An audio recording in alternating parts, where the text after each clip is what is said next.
À l'ouest de la Côte d'Ivoire, à 500 km d'Abidjan, la capitale économique ivoirienne, se trouve le centre Fabio de la ville de Brolecan. Un établissement tenu par des religieuses qui accueillent des nouveau-nés. Comme tous les matins, depuis presque 10 ans, celle qu'on appelle dans ce centre pour religieuses la sœur Perpétue semble vraiment fidèle à ses habitudes.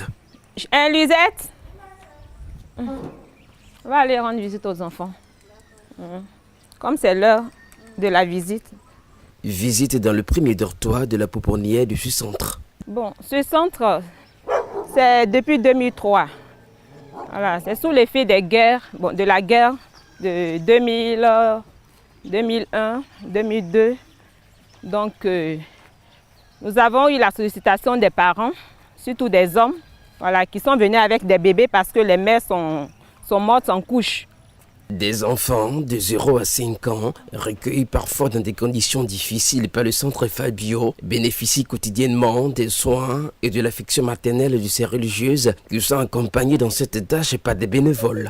Cette pouponnière fait figure d'exception. Elle est aujourd'hui l'une des rares du pays qui compte en son sein des enfants nés en Côte d'Ivoire et ayant des parents immigrés. Mais la majorité, c'est des parents burkinabés qui sont en brousse et qui n'ont personne pour les aider quand les mères meurent en couche. Baptisée la Maison des Anges, la pouponnière accueille plus de 130 enfants dont la prise en charge requiert parfois de gros moyens. Ici, l'évangile côtoie la réalité. La mission semble édifiante mais les ouvriers sont peu nombreux. Débordés par les sollicitations de ces enfants, souvent dans ses habitudes, le personnel se remet quotidiennement à la providence divine. Ainsi, tard dans la nuit, un camion de 50 tonnes contenant des médicaments, de la laiterie et des sacs de riz a été acheminé dans cet établissement, encore soutenu par certains élus locaux.